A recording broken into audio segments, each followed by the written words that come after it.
Draft your LCS team and earn money. Alpha Draft. Más adelante se unieron Pepi y Riddle para competir ya internacionalmente. El equipo se formó a raíz de que queríamos un equipo de españoles y competir pues patrocinando a España, que es lo que se necesita. A ver, el apoyo de la comunidad española está siendo brutal, ¿no? Nos da un extra de responsabilidad porque estamos representando a un país entero, no solo a un equipo. Es algo más de presión que tienes sobre tus hombros y puede que quizá al final eso te acabe afectando. Nos preparamos mucho para Millennium y cuando conseguimos ganar ese partido fue como diciendo lo más difícil prácticamente lo hemos hecho. El resto del torneo de expansión pues no fue fácil, pero nos sentimos mucho más confiados y mucho más cómodos a la hora de jugar. Cuando ganamos a Reason Gaming por segunda vez, estaba alucinando porque pensar que está dentro de la AFS, que siempre lo ves como algo muy lejano, pues súper feliz.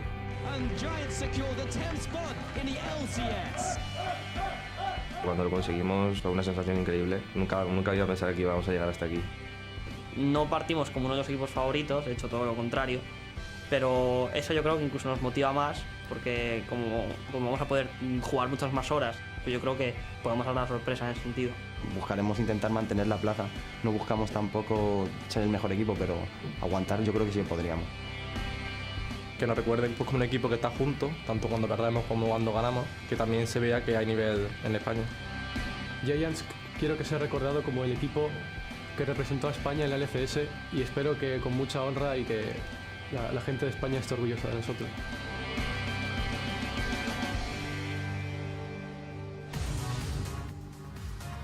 Absolutely fantastic to see that full Spanish lineup of the Giants back in the LCS. Welcome to our coverage of Week 1 of the European LCS Spring Split. As players set up on stage, let's take a closer look at our next matchup between Giants Gaming and MeetYourMakers. Now, Giants as an organization, they were in Season 3. This is a totally different lineup. They qualified through the expansion tournament over in Cologne. And, well, although they were very convincing versus Reason Gaming, definitely some struggles versus the likes of H2K. Yeah, if we go back to the expansion tournament, Giants were favorites to make it in, but they were favorites to make it in as a second seed. We knew ahead of time that H2K was the stronger team. It showed in their matches against H2K as well. But Giants was definitely ahead of the pack when it came to Reason and the other team that they beat there. So I'm just wondering, what are they going to accomplish in the LCS? Are they going to take down any of the bottom teams? Are they ever going to surprise win against the top teams? And how will the LCS training experience shape them? Because you have to remember these players aren't LCSX players. They still have a lot of room to grow because they are struggling against bottom teams right now, they might just become a lot better with hard work and a lot of practice. Yeah, let's actually take a look at the lineup for the Giants coming into their very first LCS game. In the top, it's Verliv. In the jungle, Frederick. In the mid lane, Pepinero. And at AD, Adri. And finally, on support, Rydell. Now, if we take a look at that lineup, the player that's most hyped in there is the mid player, Pepinero. And we did say he was very hyped coming into the offline portion of the tournament. He did really well online. He didn't quite show it online, especially versus the likes of Febiven. There was something left to be desired. He'll just have to adjust his playstyle to more seasoned opponents, the likes of Febiven, if he's going to start laning against Froggen and all the other great EU mid laners. He'll have to change his playstyle. If you're new to the Giants lineup, you have to really watch the synergy between Pepinero and Frederick, their jungler. They can really do some interesting things and try and snowball the solo lanes. I think bot lane is not the strong point of Giants, so that's where we'll be paying most of the attention here. But I wonder if it's enough to beat the LCS teams. Yeah, we will see what would be their general approach to the game. We know that the Giants back in Season 3, sometimes they had the AD Cannon coming in there. They had some weird picks. Will that maybe be a route? Yeah, well, I remember us losing a game to Giants that way. I was not going to mention it, yeah, but I'll take that one anyways. But yeah, I think Giants' signature playstyle, if it's still the same, will be Frederick spending a lot of times just waiting to try to gank and get his solo laners ahead. I really liked what they did when they played against, I think it was Ryu back in the expansion early days, where they played a Ghost TF. And I think it was an Elise combo, so TF would Ghost in, lock a yellow card down, and then get the follow-up from the jungler. So you saw that there was a lot of potential for synergy, but it might be read out already. And we'll see what they've done in the couple of weeks of practice they've had. Yeah, I don't think it's wrong to say that they are the underdogs coming here into the LCS, so they can only surprise people, which is a good thing. Let's take a look at their opponents. MYM in the top, it is Mimer. In the jungle, Horo. At AD, Mr. Riles. At support, Nisbet. And while we don't have the mid laner in there because we have yesterday found out that Corey will not be playing anymore. Blizzard will be playing in place of Corey, whose future with the team is still uncertain. What do we know about this guy? Mr. Raleigh said, well, he's a friend in this bet. He's really good, but that's about all we have. Yeah, Blizzard or Blizer, whatever the pronunciation will end up being. I've met him a couple times in solo queue already. You see him around, so he's definitely an active master/challenger player. I really have no idea how he'll perform on the stage, how much competitive experience he's had. But then again, we look at how MYM is still in the makings. You know, Raul said, yeah, we were getting there. We're still improving. We need a little more time. So this is a good opponent for Giants. If they can take a win, this might just be it. You know, a struggling team. They're a man down. They're still in the works. They'll rely on Horo. And at first I was starting to doubt, you know, Korean and English communication, is it going to work? But Fnatic showed us the biggest surprise of the season so far. Okay, we're only one game in. But I'm really looking forward to what Horo will bring. Is his shot calling as good as people say? Is his communication good? Or is MYM going to look dysfunctional? Yeah, let's talk a little bit more about that. We heard it from Mr. Rales already when he was saying, actually, the communication is really good. I'm very pleasantly surprised with the way Horo's playing. He's playing fantastically. What else has to go well for that team? The bottom lane in specific, with Mr. Raleigh, another new support for him, but it seems that it's going well between them. Well, yeah, they'll be working on their laning phase, so they'll probably play a little passive. So what has to happen for MYM is Mimer. He has to go back to his form where he was at the end of the split last season, because he was playing really well at that time. Had probably had one of the better stats of the top laners in the summer split. So if he can shape up again, and we saw him in an interview earlier today say just like, I just look forward to playing a lot. So time to shine. Yeah, absolutely. We addressed the concerns for this team. It is still a new lineup. Then you are playing with a player that only came in yesterday, so they will definitely have to put some changes in there. But you were mentioning it, Mimer. Is he then the shining light? He was actually the second in KDA last year in the summer split for top laners, least deaths and highest kill participation for top laners. And that has been a real growth for him, because he was not that good when he started off in the LCS, but he's really grown into that role in that team. Yeah, and Rengar's finally available. I doubt he played in the top lane, but if you don't know Mimer, in his history, he was known as a very good Rengar player, but every time he got to a tournament, it ended up either being banned away or broken, or there was a bug with Rengar, unfortunately enough for him. But I think we'll see both teams be less, how do you say, coordinated than, for example, Fnatic was. I think this will be a sloppier game coming out. I think it'll be more solo queue-esque, because there's no way MYM can have prepared for a situation like this, and Giants are still struggling to get to the veteran status that, for example, you know, you saw what Bora brought to the team. They had incredible roams, they had incredible team play. I doubt it's going to be the same level this match, but it's still really hard to call who's going to go on top. Yeah, it would be fantastic start for Giants as the underdogs if they can pull this off, for MYM as well. Confidence boost for them. We will see. The teams are just about ready, so let's send it over to the caster desk to get us into the game. Thank you very much, Shucks and Crepper. We are just about to jump into Giants versus MYM. And I want to kick off immediately just by saying that Giants, they really didn't impress me very much at the expansion tournament. They lost to HTK very heavily. Yeah. They did take out Reason Gaming fairly convincingly, but Pepinero was fantastic online. And I just felt like he choked really badly on LAN. It's actually something that we've heard echoed through several players in Challenger and from LCS, that when Pepe gets to LAN, he just simply doesn't deliver. So, I mean, against Recent Gaming, he looked pretty good. If you look at the expansion tournament, he had the LeBlanc game at least where he went like 12-0, 12-1. So that was a good game for him, but it actually took a while because the first two games he played, as you just said, didn't really work out for him too well. It was more Verlip doing a good job, and Atri, of course, on the AD carry position, performing really well. So, yes, I can see your point here with Pepinero maybe having a bit of a problem with his nerves, maybe whatever it is when he's playing here on LAN. Well, we'll have to see how he performs. He will be coming up against a substitute from the MYM roster. It is, of course, Blizzard that we're talking about. He's come in to replace Corey. That's another problem that MYM have to overcome because, of course, they replaced Impaler by Horo. I also want to give off some shout-outs to the MYM coach just in the background there. It is Yamato Cannon. Player who's been on the LCS stage before. Actually competed with Dragonborns during the spring split of 2013. I believe he's actually shoutcasting in Swedish, or was doing during the course of last season. And now he's picked up the coach role for MeetYourMakers, so we'll have to see what impact he can have with the team. Yeah, they used to have Last Shadow as their coach, of course, over in Korea, but he wasn't able to be here with the team, so decided to go with Yamato Cannon instead. And we're going to have to see if he can actually make something happen here, because he's in a pretty tough situation. The day before your LCS starts, your mid laner leaves, and you have to pick up a solo queue play here, because Blizzard, He's a young guy. He's from 97, so he's 17, 18 years old. He's never really played anything in terms of like competitive games. He's just a solo queue player from Denmark, of course. So it actually means now there are 8 Danish players in the LCS, 6 Polish as number 2. For the record, DeFischer was pulling up the map of nationalities of European LCS players, and it was very 7-7 proud. between Denmark and Poland. It was 7-7. Now Corey, of course, being from Poland, he's gone. Danish guy steps in. The Queen of Denmark is win. proud. We'll need to tell Primetime League to get her on the line to, I don't know, give you some sort of naughty badge or something like that. 8 out of 10 players are in the lobby, so we will be getting to picks and bans in a moment or two. I think both for Giants and for MYM coming into the European spring split, expectations were lower than some of the rest of the teams. I think that's a fair way of putting it. We didn't know what to do from MYM since they've transitioned from Super Hot Crew, and now they've got this hurdle in the mid lane to overcome. But it's going to be an interesting one to see who rises to the occasion. As promised, picks and bans for Game 2 of the Spring Split. Copenhagen Wolves on the blue side. First ban out the gate, it will be Lee Sin. So this obviously is not the correct names. We have Giants on the left side here on the blue side. And of course we have MYM on the right side or the red side in this pick and ban phase. Lee Sin, first ban. No surprise coming in from MYM in terms of the Rek'Sai, which we will see banned most likely throughout the entire day. Well, you are 2 for 2 thus far. 3 more games to go through. As we have mentioned, Rengar will be the next targeted ban. This is heavy focus onto the junglers for both Giants and MeetYourMakers. And we'll see how MYM responds.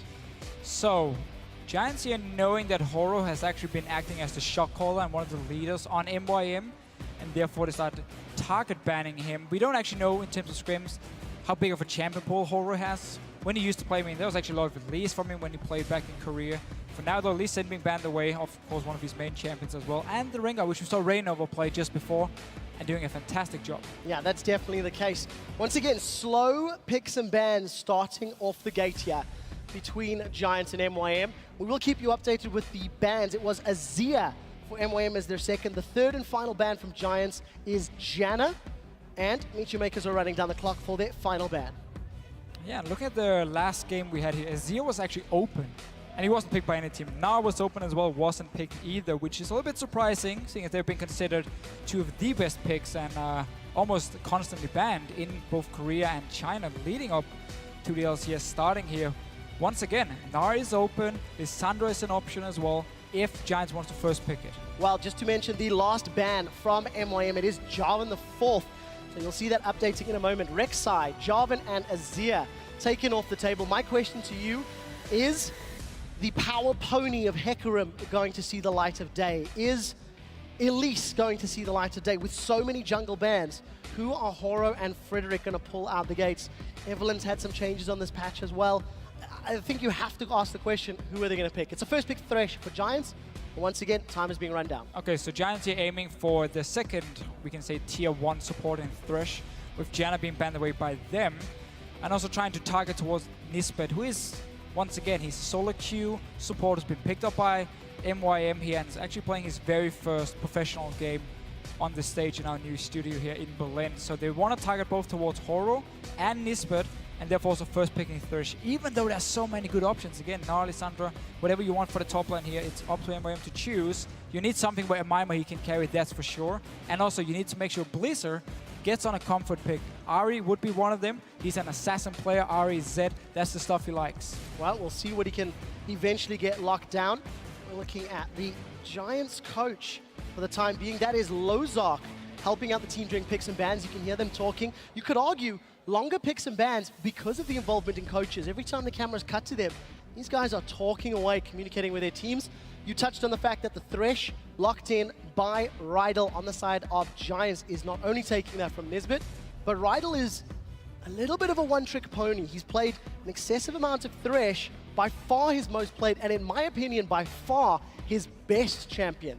Yeah, so that's a good sign for Giants. Sure it is, but by first picking here, you really also show to teams in the next few weeks or the next few games that, hey, we really need this Thresh lock in here for our supports. We want to first pick it despite other picks being open. I mean, you end up giving Sivir over to MYM. We saw what Steelback did in the last game. It's been one of the best AD carries because of your ulti. It's so strong in creating these team fights here, and your laning phase against the likes of a Corki is just fine because you can just push it up again and again and again.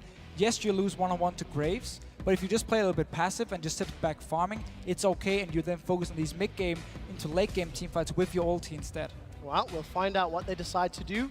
As you mentioned, Graves locked in, along with that Elise for Frederick. So with so many junglers taken off the table, Matakan is busy talking to his squad, and that is an Olaf locked in. A little bit of a dance on the side of MeetYourMakers. Okay. And that is going to be a return of the Viking. So Horo dancing around a little bit. So should be his jungle pick then. It is still actually a flex pick. He can go to the top lane for Myanmar, not something we have seen in a long time. Same can of course be said for the jungler. Remember, you do get more gold here on 5.1. So playing more of a late game jungle carry could actually pay off as long as he can power farm the jungle and still stay relevant in early mid game in terms of like pressure on the map. Well, a lot of pressure then onto Horo's shoulders. We know that he's picked up the role of shot caller on the side of MYM. We did see that Nami locked in to round out your AD carry support comp. Yeah, and also both Sivir and Nami able to speed up the Olaf here in these team fights to make sure he can just go crazy, get onto the enemy backline here and start wrecking faces. Well, mobility is the name of the game for MeetYourMakers. 20 seconds left on the clock for Giants. They need to round out their team composition. They've got the ability to find picks with Elise and with Thresh and the burst damage that Graves is going to put down. The question is, how do they round out their team composition? With LeBlanc, you feel like Giants is going towards a fairly heavy pick style of team comp. Werlib is going to pull out the Jax, and I'm going to say it right now, challenger player top laners have not impressed me with Jax either. And we did see Werlib sort of flirting with the champion over the last few months, but that's going to give you some late game safety as well, if Giants can get him there. And it's going to give you some split pushing, and also the option of doing a two-man Baron in the game here fairly early on with Elise and Jax together. If they can try and sneak it here, the Baron is a bit weaker. But yeah, very pick-focused from Giants, and then you have the split pushing coming in from the Jax. Can even go into a 1-3-1 with the LeBlanc pushing and just having Graves sitting in this mid lane here. So definitely is setting up to try and make sure Werlib can get going on this Jax here, because there's still a counter pick left for MYM on this side, and obviously Olaf we expect is to go into the jungle, meaning Myanmar pick whatever he wants for this top lane into Jax and Renekton. That wouldn't be bad. Yeah, and I do want to expand on the fact that it is Myanmar, of course, once again in that top lane, arguably the best top laner of the summer split from 2014. He put up him and Freddy up there fantastic performances throughout the split. I agree with you there, Freddy as well. And of course, Renekton has received some changes in 5.1. We'll see if he can get rewarded for all of that aggressive champion-based play. But it also puts pressure on Werlib. The early game is going to be so difficult for that Jax against the bully that is Renekton. Yeah, it's going to be a tough early game for him, but if you manage to survive the laning phase, we know a Jax will completely outscale Renekton.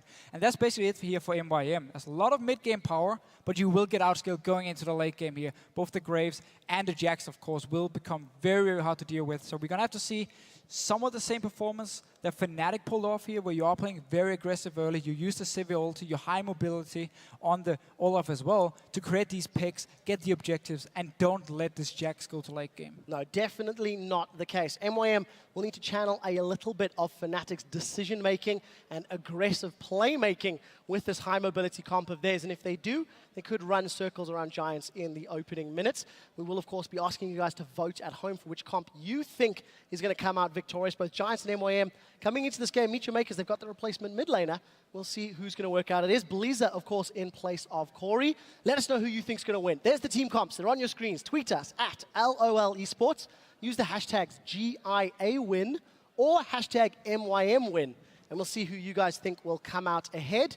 You know, of course, in our new studio here in Berlin, there's the audience. We're about to get into our second game of the day in the spring split here in the European LCS. Gates are down.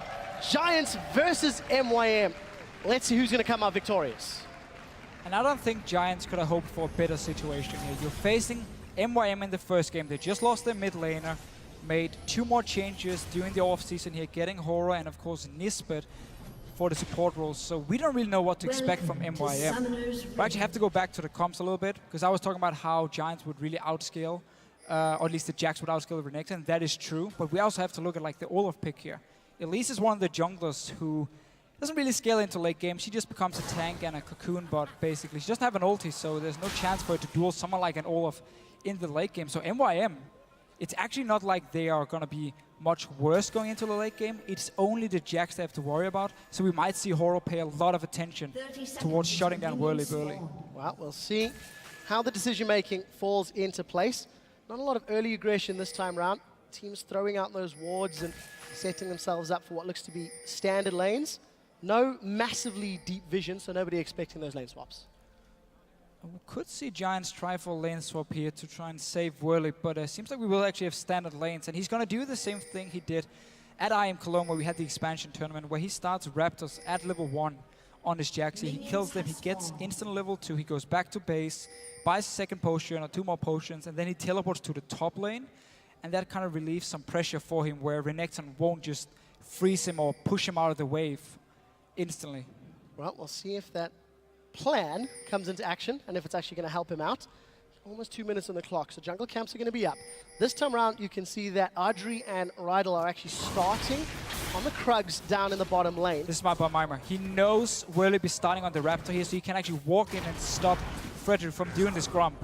Well, going to get some damage down, at least delay Frederick's lane.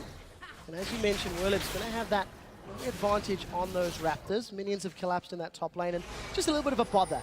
Mimir playing the annoyance game and keeping Frederick just a little bit slower down. So Mr. Rolls and Nisbet, their lane is pushing a tad heavier. Rydal and Nisbet trading in the bottom lane. Early teleports.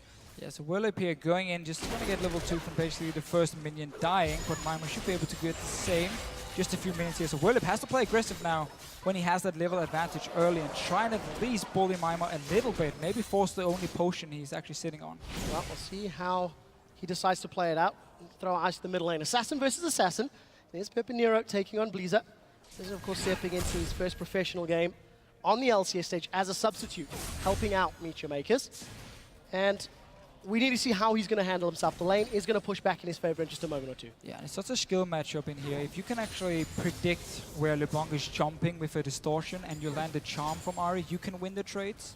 But otherwise, it's just up to Pepinero here to kind of control when he wants to go in for the trades, because he has that mobility early on, pre-level 6, that Blizzard doesn't have on Ahri. And Mimir catching up in levels, actually getting slightly ahead here and instantly bullying out the Jackson. We have to remember, Renekton had a few changes here in 5.1. He actually gets more fury now if he trades with the enemy champion, and heals for slightly more as well with an AD ratio now on his Q. It'll be interesting to see how Mimir decides to play this champion out. Of course, all those sweeping changes just to make him more thematically accurate and more rewarded for playing aggressively in team fights.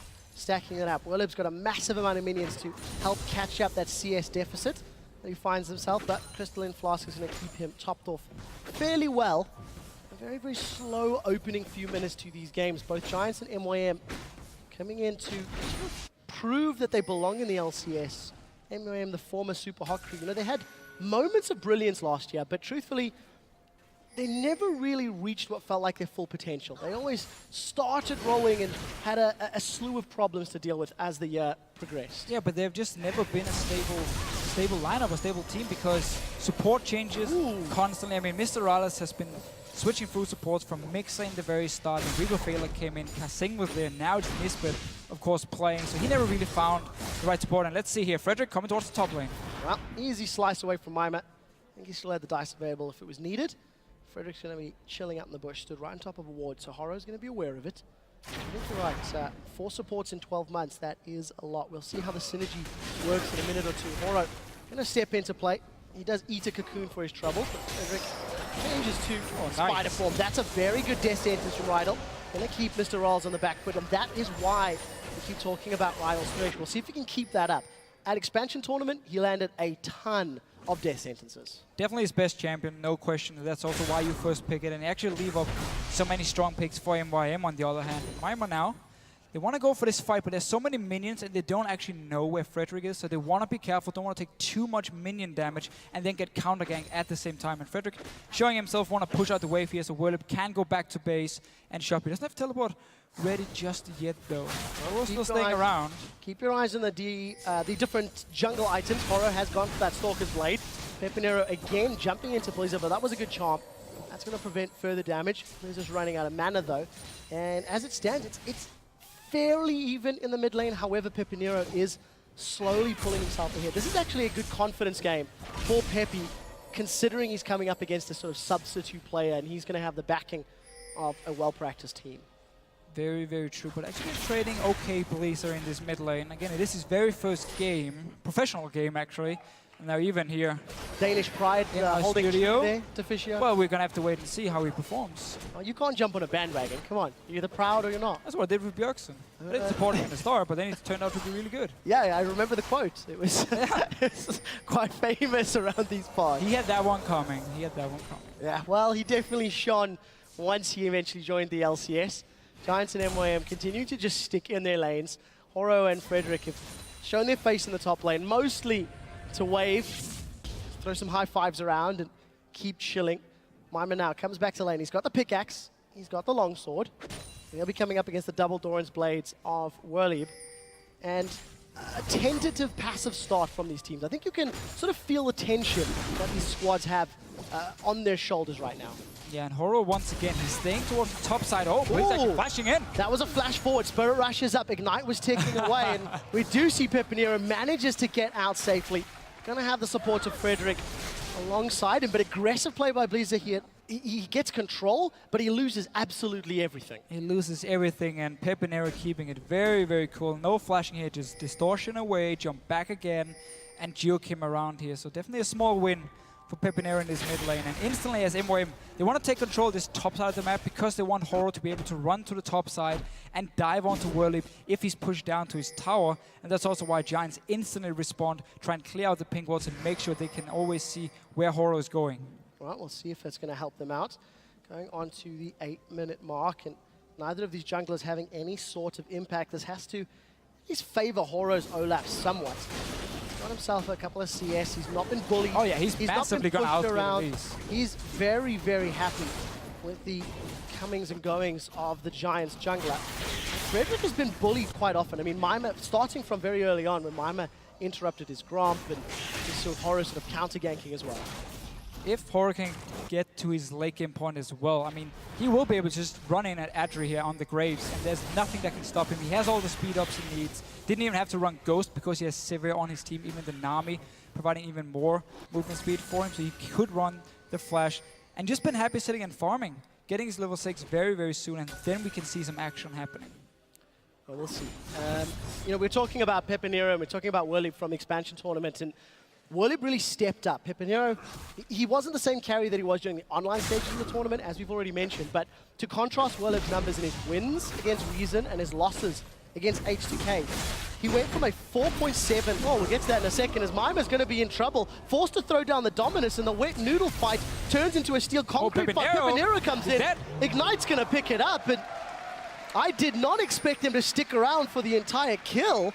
But a very good roam from Pepe. Yeah, not a single ward from MYM on this top side right now here, so Pepinero could roam up. Blazer isn't even able to push it down in time, so Pepinero losing nothing in the mid lane and getting a first spot on this top side here. Very nice setup and a lack of wards from MYM. You should never be able to just roam freely from this mid lane to the top side. Mima had no idea what's happening. He was staying around trying to trade. Especially in a lane matchup where you know that Jax is going to be receiving some help. Jax is always going to have a couple of buddies tapping him on the shoulder. Always looking for the undertow, does not connect with Frederick's Elise, so decides to back away. And we'll quickly go back to the story time. Werlieb in his wins against Reason, 4.7 KDA. Werlieb in his losses against H2K at LAN, 0.7.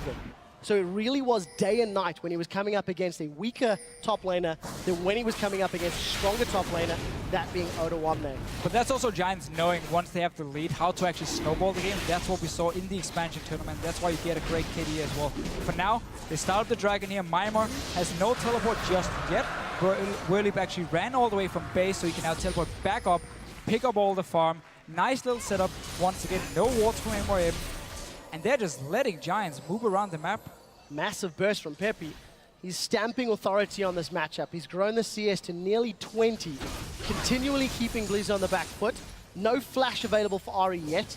Going to be relying on that Spirit Rush of hers to stay alive. This is, of course, Challenger Ari that is available for a short time. So, top lane, let's see if this wet noodle fight goes anywhere. Whirlib and Mima. Mima a tad more tentative this time round. I think he wasn't expecting the damage. Whirlib goes in. Counter-Strike's going to be available. He stuns the Crocodile up. Dominus is thrown down. They're going to trade, and Whirlib with the Cutlass. Yeah, Mima 1v1ing Mima. already falling behind here and just taking the wrong trades with Whirlib.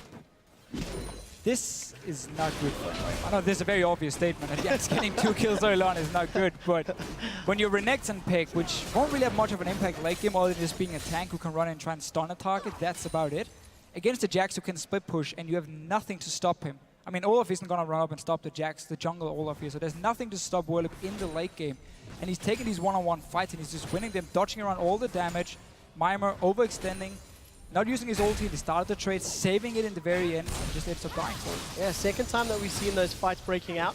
I'm not going to get surprised by the third time round it happens, but a smaller CS advantage in favor of Jax in the top lane. Needlessly large rods picked up for both of these mid laners, and look at Nisbeth in the river. And look at Rydell in the top lane instead. Forget about Nisbet. Instead, though, setting up for a potential counter gank in case Horo wants to show up, or at least want to start his own gank and give Whirlib another kill. This again, once Whirlib gets a good start, the entire Giants team just want to try and snowball him. Well, Mima seems to be very, very far. Let's look for the initiation. Blaze available, Counter-Strike's available, Slice was used, Dice now used as well. Whirlib, he flashes, he stuns, Death Sentence connects. This should be an easy kill. Box goes down in case it was needed. And Giants put a gigantic foot on top of Mima, shutting him down. Oh, it's not over yet. Adri may be in trouble. MYM looking for a reply. Can they get on the board? Chilling Smite comes out, and Adri just dashes away.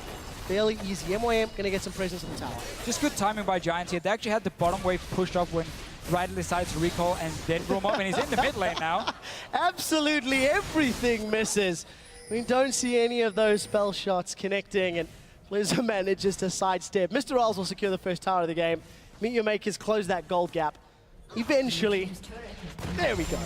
And both the teams Giants here, the lead. both the teams actually trading deep wards in the enemy jungle around the red buff. We see from Giants, of course, on the top side, from MWM on the bottom side. As soon as they saw right in the top lane, moved in with Misbet. Mima once again is in trouble. I mean, he's so weak. That was a lot of damage from Frederick, and you look at his itemization. Gone for the Sight Stone before completing his enchantment on that jungle item.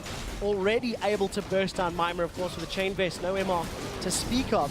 Giants are slowly pulling ahead. And with a 2-0-1 Jax, you have to ask yourself, can they make use of the split pushing power? Top tower should fall shortly. There it goes. And how does Giants handle the 1-4 push? I'm trying to cast my mind back. I think if memory serves, Gamers 2 with Ocelot tried to do that at a similar stage in the online tournament, and they weren't able to make use of a fed, powerful Jax. Giants on LCS stage, And that's why they're not in the LCS. And that's why they're not in the LCS. Let's see what MYM can do. Right for now, he knows something is wrong here. Oh, he might end up dying. Oh, this is scary. He does get the flay down.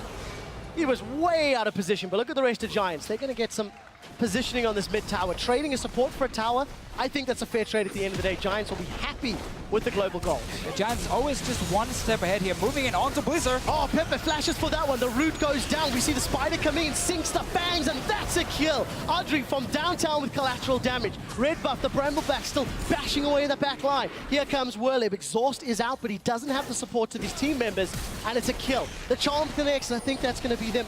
Finishing out was the Cocoon in The red buff is not done. Oh, red buff's still not done. Whirlib has got the help of the minions. Hops over the wall, and Peppy gonna play very cheeky. Dashes in and out. Giants 4 kills to 1, and they got the mid tower. But again, this is Giants who wants to get the early lead. Oh, Nisbet! Oh, does manage to bounce backwards. Nisbet survives. Pepinero couldn't really get the last part of his combo onto him and try and pop him there with the early DFG being built. From a fairly easy laning phase, to be honest. And that's what you can do if you don't feel pressured at all in the laning phase. You can just instantly rush a DFG. No need for anything or anything in Pepinero's case here. But Giants, once they have the lead, you constantly see how they want to go into the enemy jungle, put up the wards, take the fight. Raiden knew, okay, there's a high chance I'm going to die for face check. But at least then we can take a mid tower instead. And that's what happened. And then the rest of Giants just walked back in. They weren't done yet. Constantly pushing it. Putting all the focus on the top side as well, because the Jax is so far ahead that you can have the D-board there and you can have him join the fight. Well, we'll see how Giants decide to play the rest of the game out. Coordinated resource management. 1 kill for a tower, 1 death for a tower definitely works in your favor. Dragon was secured by Giants first a few minutes ago, and it's about to respawn in 20 seconds. There's no vision in that area, really, for either team. A few lone wards by MYM, but it's not the greatest coverage. And you anticipate that Giants will be trying to set up. MYM have got the makings of a death bush, but not a lot of numbers. No, so this is obviously one of their bad things if you put all your focus on the top side of the map, is you lose control of the Dragon. And that's why MYM has been able to place all these wards around it here. Pepinero, though, oh, look at that piece of Nisbet burst, again. but the chains do not connect. So that means Nisbet gets away with his life. Exhaust is not available. Tidal Wave has just come up. Just gonna be fighting in the top lane. Whirly has his teleport ready, so if he decides to back away, Giants can actually start the Dragon, and Mima won't be able to respond. They should do it right now if they want to force a team fight. Yeah, not the longest cooldown though for Mima, so that window of opportunity is going to shrink very, very quickly. Blizzard continues to get bullied around that mid lane. 30 CS behind at this stage. And Giants, they are forcing the Dragon. Still no teleport for Mima, so it is like you're talking about. It's the right call. It's definitely the right call here. Knowing there's no teleport just yet for Mima. If MYM wants to try and fight for this one, well, they're going to be in a disadvantage. So smart enough by them. They back away, and Giants, full control. Well, we'll see how it works out for them. In the middle lane, Whirlip, 1 versus 3. He's got the support of Pepinero. We do hear the Ragnarok from Horo. First kill secured. It is Nisbet going down. And what was a 1v3 to start, 2v3 to finish. Giants get Dragon and a kill. And again, Whirlip, he roams down from the top lane because he had pushed it all the way into the enemy tower, and then he just teleports up because the global objective is gone. You don't need your teleport for Dragon the next 6 minutes anyway. Just go top lane, pick up some more farm, and constantly make sure you get into your Trinity Force and further in King Point. Oh, we'll see if Pepinero can get away. Blizzard dashes for Pepe. He goes back in, tries to get damage down. That was a mistake, and Pepe gives up a kill to Blizzard. So it looked pretty funny. He tried to dodge around the charm by dashing back, ends up dying instead. Blizzard finally able to pick up a kill on Pepinero. 2-1 actually. He's been one of the few positive things for MYM so far in this RE, at least in terms of the kills he's been able to pick up. Yeah. His laning phase was very, very shaky. Positive's a strong word, I think, Deficio. Okay. Danish pride is clouding your vision, I think. But yes, 2-1 is still 40 CS down. We do see the enchantment for Frederick. It has been picked up. We'll get to that in a second. He's about to find some trouble. Horo and Nisbet gonna run in, sings his bangs. Nisbet gets caught. Horo gets pulled backwards. Frederick can ride. That's a flash play. We did see the collateral damage from Audrey, and 2 more kills to Giants. 1 for Frederick, 1 for Audrey. It's 7-2. And a gigantic lead for the Spanish Armada. Just reading MYM like a book right here. Waiting for him to come down to gank the bottom lane. 2 easy kills. Straight into the enemy jungle once again. Place your deep wards. You have a side stone. Early build on Frederick. Just a smart choice by him as well. Knowing, okay, we're winning the early game here. Let me get this early side stone so I can really dominate the map together with my support in terms of the wards. Approaching 20 minutes. Approaching 5,000 gold. 3 towers to 1. 2 dragons to 0. Trinity Force Cutlass for this Jax. Juggernaut in the hands of Frederick's Elise. You can also see DFG making a death cap for Pepinero. It's just really, really big item spikes. Giants are getting to the point where they're nearly a full item ahead in some of their carry rolls. And you're making sure the enemy Olaf here can't really farm anything because you just take everything in his jungle, then you back away. Once he respawns, you walk in, take it one more time. And Horo's now forced to actually try and find farm in the lanes instead, where he's taking it away from someone like Blazer or maybe even Mr. Rales, who both need their farm if MYM needs to come back in this game. It's going to have to be a whole lot of mistakes from Giants, I feel, for MYM to come back in this matchup. About 20 seconds, sorry, a few minutes until Dragon comes back up. Giants have got the first 2. Uncontested, completely uncontested. And with the timing, with the control that they've got in the game, you have to feel that Giants are just going to continue to strangle the life out of MYM. Pepinero steps forward, does it to charm actually.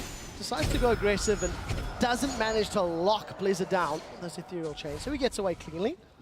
But that's a very aggressive LeBlanc that we've seen from Pepe. I want to see Giants pick up a few more pink wards now, though. They have such a big lead. Use them to really force MYM away from their own jungle. For now, at least. Horo is staying around his red buff. Might not be the smartest choice because everyone from Giants is moving in. Well, let's see where they decide to go. Last time around, they invaded the blue buff quite extensively. They've got inner turrets to push onto. Werlib is continuing to split push up in that top lane. He's definitely got the ability to outduel Mimer's Renekton. Mimer, of course, gone for even early Vital sun. can outduel him. Mimer's got himself an early Sunfire Cave. That's definitely not traditional on top laners that we're seeing these days. Maybe feeling the pinch, feeling the pressure. Well, another buff steal from Giants. It's red to add to the collection. Yeah, well, difference for MYM, knowing this time around they can fight, and Giants will be there. Onto Mimer again. Oh, that's going to be a dead Crocodile. He just gets minced, shredded, skinned, and Giants turn their attention to the tower. Peppy going to play the distraction game, and Giants take a tower after an easily coordinated dive. So the Sunfire you were talking about just before here for Mimer, it's just him trying to say, I need some power right now. It is cheaper than the Radiant's Omen, but also weaker in the late game. But it gives him a bit of an earlier spike and some tankiness, which, as you can see, he needs, even though it's not enough against 4 members here. Well, Renekton pick is not working out. That was, of course, meant to be the counter to Jax. He never really got a chance to bully him around. A few times he did. Well, he came out ahead, so Blizzard manages to get away from Pepe's burst. 3-1-1 on that LeBlanc. Still got himself nearly 40 CS advantage. Actually picked up an Amp Tome in the background to add to the needlessly large rod, so still saving some more cash. And 8-2, this is just a Giants stomp, to be fair. It is. They got the first few kills and they've just been rolling over MeetYourMakers. Pepe wants to blow somebody up. Again, the only thing they need to do different is just get a few more big wards here so you can actually deny wards from him and avoid... Oh, okay, you can also just kill people. Oh, let's see what Horo can do. He's looking for Pepe. He throws down the vicious strikes and does connect with the undertow. So 1 for 1 at the end of the day. A couple of assists on the side of MYM, but Pepe knows it's all alone. He just goes in, like, Yeah. under the tower, just 1v3, doesn't even matter. The rest of his team are running from base. He doesn't care. He does not care, just diving Blizzard in the background. That's going to be a difficult one to overcome if you're Blizzard for your first game on the stage, first game with this team after being subbed in to suboptimal circumstances. So Deathcape was completed now for Pepe. He's going to have even more burst. He's sitting on almost 500 AP with At 22 minutes in. He has the 6% from the Dragon, and of course Deathcap being completed. Codex as well, getting some more cooldown reduction. Pepinel's looking pretty good. And you're also seeing Frederick even going for the damage route. Grabbing himself a Haunting Guise. Again, that's the snowball in the game now. That's just completely snowball in the game. You've got this much of a lead, why not? So Dragon is up. Look at the vision for Giants in the bottom half of the map. It's relatively deep in MYM's jungle. They've got some good wards up towards that wolf camp. Nobody from MeetYourMakers is responding. The Giants are going to secure their 3rd Dragon of the game. And they're just going to keep going. They're just going to keep pushing at this stage. There's no one that can stop Jax. There's no one that can survive Pepe. Audrey and Rydell aren't even needed at this point, but you expect they'll carry pretty hard as well. Yeah, Phantom Dance almost completed for Archer here. And that game extremely strong as well. Horo, let's see if he can survive. Oh, this is going to be a horrific amount of damage. DFG came too late. Too late indeed. Pepe not going to be impressed with that one. But the damage into Horo pushes him away. Minion wave in the bottom lane. Giants are going to steal another blue buff. And we'll see. They should be able to get the bottom in a turret, despite the fact Mr. Rolls is able to sort of solo push that top lane. That's a small solace for MeetYourMakers. But the team that we weren't expecting a whole lot of from Giants has performed well. Despite the fact MYM have got that substitution, Giants have come in. They've played controlled and coordinated. It's not flashy. It's not dramatic. But it is controlled, you can't deny it. I just love the way they focus on Werlib in the start here, knowing he's the guy we need to get ahead, and as soon as he got the first kill, or Pepinero walked up and got the first kill, Werlib just handled everything on his own. Let's see, Blazer, and for Pepinero again. Oh, does get the DFG down. Here comes Pepe in the background. Horo's coming to help out. Good shot from Horo, managing to predict Pepe's movements. Pepinero needs to be a little bit careful though. I mean, this is not the first time he's been caught out. I mean, 3 deaths now from him, and every single one has either been Blazer jumping him, and then he has to like distortion around and ends up dying, or just him diving in by himself, because it means now MYM picking up a tower. Yeah, more importantly than the death itself is the global gold that the tower is going to give you. So MYM pullback, they were about 8k gold down a few minutes ago. It's now down to 4,500, 5,000. It's not as terrifying. The problem that they have, how do they deal with Jax? Blade of the Ruin King completed, Trinity Force completed. Jax is terrifying, and Deficio, you talked about a 2-man Baron earlier in the game, 5.1. Yes. Baron is weaker than 421, and look at this. They've got the whole team there. This is going to go quickly, but Horo is nearby. There's no flash available. This is going to need to be a godlike steal.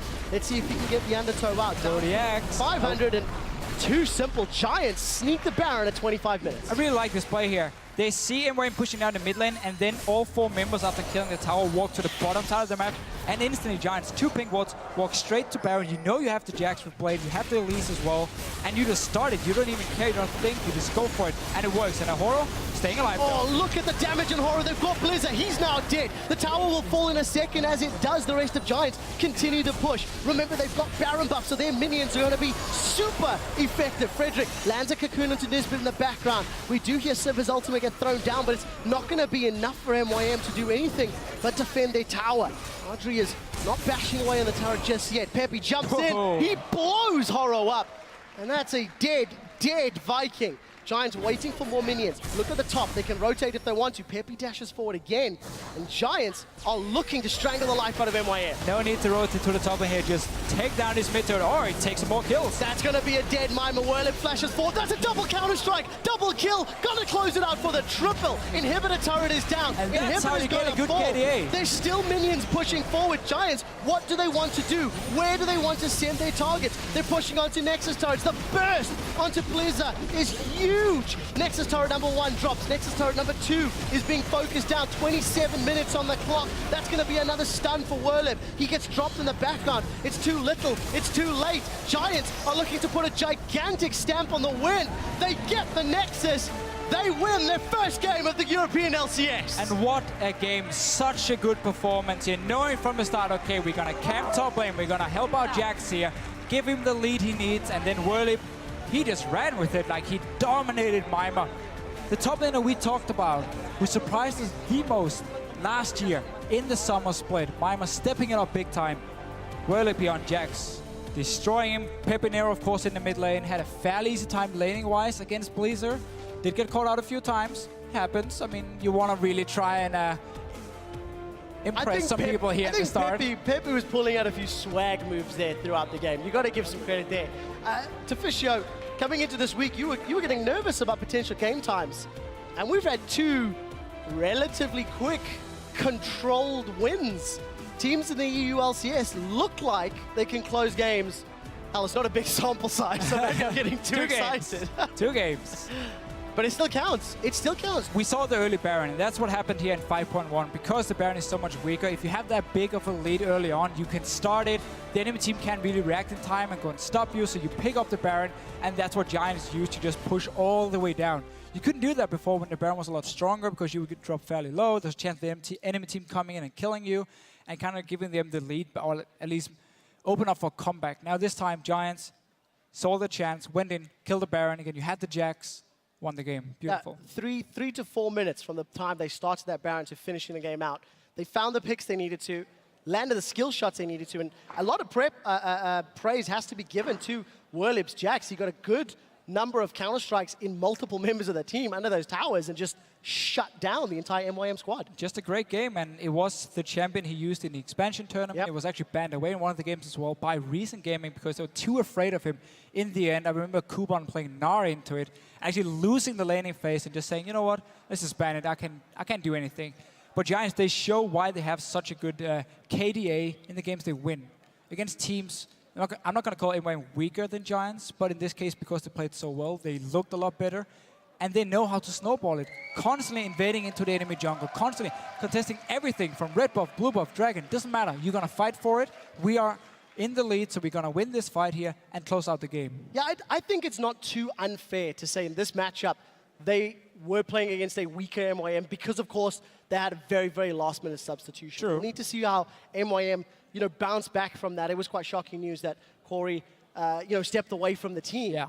And you have to wonder what sort of mental impact that does to the squad, that does to the players. Mr. Rolls, a guy who's gone through 4 supports in a year, we were talking about it. Him and Nisbet never got a chance to shine because the game was already falling so far behind before their impact became even relevant. Yeah, there was just no focus on the bottom lane. It was just a standard farm. Crepo said on the analyst desk, when you have a new bottom lane, you don't really want to go for these aggressive plays. You kind of want to stay back and just play it fairly safe and instead focus on team fights, and that's what they did. But due to the top lane just going horribly wrong, even the mid lane early on in favor of LeBlanc here. We talked about the matchup. Was fairly hard for Ari. You have to time that charm here if you want to do anything to LeBlanc, but once the top side of the map was gone, I mean, the entire game was just lost. Mr. Riders had no chance to do anything. Same goes for Nisbet. All right. Well, I would like to take a moment to welcome the newest member of our broadcast team. It is Devin Pyrotechnics Young. We're looking forward to seeing him here on the Shoutcaster desk tomorrow. But for now, we'll throw to stage where he's going to hear from the victorious Rydell about that win. Thank you very much for that one, guys. I'm very excited to be here, and of course, I'm joined by someone else who I would assume is very excited to be here as well. It is Rydell from the victorious Giants Gaming. Now, Rydell, I just want to ask you a little bit, because the analysts gave you guys a little bit of a hard time coming into this. They didn't really give you a lot of props, but against MYM, you really, really showed them who's boss. How does it really feel to get that first all-important win in the LCS? It feels very good, of course, and we expect a very hard match, but I think in this case, they don't play with selfie, and they affect them a lot. And I think we motivate a lot because it's the first match in the LCS, and only that motivates us a lot for playing super good. And I think that we feel good right now, and it's fine. Awesome, excellent stuff. And I also want to ask you a little bit about representing your home country, because this has been something that you guys have stated is a really big part of your identity. You're the only Spanish players in the LCS. You're the all-Spanish team in the LCS. How does that affect the way you prep games? Do you feel that that's something that puts a burden on you, or do you think it's something that you're really, really proud of, that it makes you stronger in a way? The second one, proud. I think one point of being Spanish is the language that affects in-game a lot. At the moment, we can speak all the same language, and it's our best language. We can do a lot of calls, out of good decisions, that because only for the communication is good in the same language. And for the fans in Spain, they give us even more motivation. So representing Spain is one point of motivation that adding to other points is make us play very good. Excellent, excellent stuff. Also, I noticed a little bit during that game, in particular, some of the other games I was talking about as well in the expansion tournament, you focus a lot of attention up top. Werlib, you want to get him big, not just on Jax, but it tends to be the way. Is that something that you plan, or is that more opportunistic? Werlib, one of the best champions of Werlib is Jax. And Jax is a champion that is very, very strong in late game. The damage, the mobility, the split push is very strong. So if you Renekton, for example, in this matchup is a very early champion, focused on the early game. So if you can put on Jax 2 or 3 kills, and he will snowball for sure. So it's more a bit planned, but it's also the matchup. In this case, Renekton is early game, so if you put down of the early game to Renekton, Jax is even better. All right, excellent stuff. And of course, I got one more for you here. Do you have anything you'd like to say to your fans, especially back home? Thank you for supporting. The Spanish fans, and not only the Spanish fans, are incredible. As I say, the motivation of the fans when they support us increases a lot for us, and thank you for all. All right, excellent stuff. Thank you very much, Rydell. Now we're going to go ahead and send it back over to Shox at the analyst desk to break down that game. Thank you very much, Pyra, and well, thank you very much, Rydell, as well. A fantastic win from Giants. Crepo, talk me through the picks and bans. A lot of focus on those jungle bans. 4 coming out here well, from both teams, and then we saw something we haven't seen in a while, Olaf jungle for Horo on MYM. Yeah, I'm just going to follow what the Physio was saying over at the caster desk. This entire matchup was played around the top lane, and that started in picks and bans. We saw MYM target some jungles. They were forced to ban Rek'Sai. They really didn't want to play against it. They forced to ban Jade 4 because it was the last strong jungler left. But I feel it's a mistake because you put Frederick on Elise, and he's really comfortable now. He's shown that in the past. So they gave comfort picks to Giants. That's fine. But then they got the Renekton Jax matchup, and I think that is where the game was lost immediately for MYM because they were making the wrong decisions. explain a little bit more, because it isn't a losing matchup for MYM, and still they didn't manage to do the right things. So if we go back historically, Renekton would always beat the Jax and be able to all-in burst him when the top laners were still playing Ignite.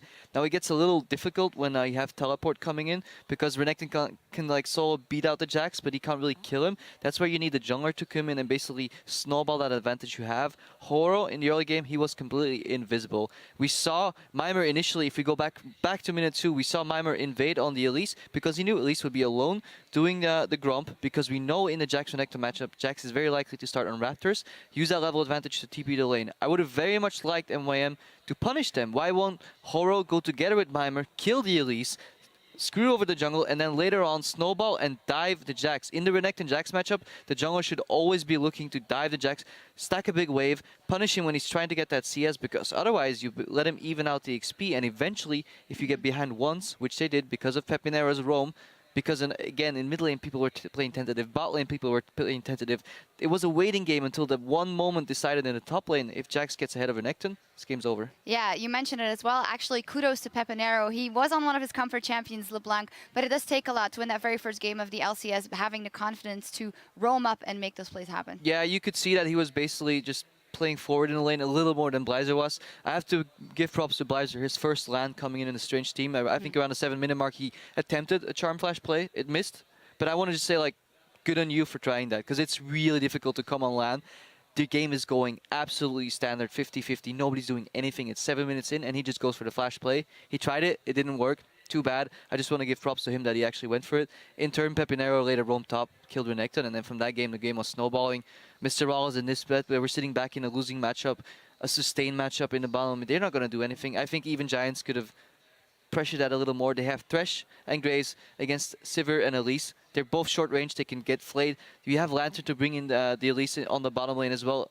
I just felt a lack of passion, of grinta in Spanish coming from both teams. But then again, we go to the top lane, and that's where the game pretty much was decided. Languages as well. It doesn't stop with do you, it all, does it? except play League of Legends. Coming back to that game, when we were interviewing Mr. Rawls before, he did say he was kind of making excuses already, which I totally understand with the change only yesterday. You know, we're going to see where it's going. We're trying to be working in that, but it almost seems like they handicapped themselves before going into it. No, I don't think it's excuses rather than just explanations. From what I could feel from Horo, it felt like in taking out champions away from Frederick, he took out his own champions. He was forced to play Olaf. Not sure if they practiced it a lot or whether it was just a reactionary pick. And he misses his mid lane. Corey is an incredibly potent mid laner. He has really great mechanics. He has a really strong laning phase.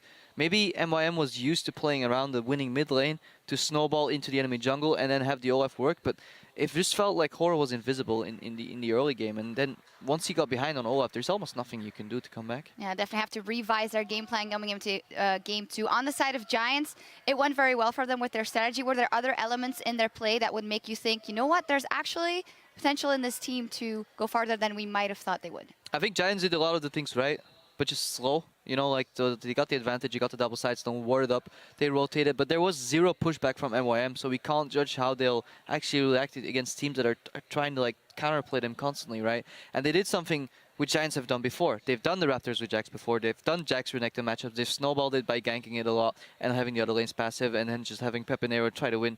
But we saw in the expansion tournament, when Pepinero gets pushed down in his lane, he would have never made that roam to top lane. The snowball wouldn't have started as quick. A team that is more versed in the Renekton Jax matchup would also know that you have to punish that Jax harder or avoid your Renekton getting behind. And if that doesn't happen, I don't know yet what Giants can do. Yeah, well, we've seen it was only the first game, and well, good on them at least winning that very first game. We need to go on cooldown, but we'll be right back with more opening day action as the Copenhagen Wolves gear up to face H2K Gaming. Don't go anywhere.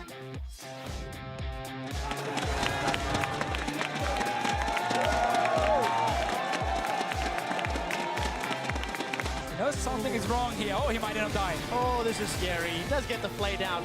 Moving it on to Blizzard. Oh, Pepper flashes for that one. The root goes down. We see the spider come in, sinks the fangs, and that's a kill. It's just get a few more big ones here so you can actually deny wards from him and avoid. Oh, that's going to be a dead Mimer. Whirlip flashes forward. That's a double counter strike. Double kill. Gonna close it out for the triple.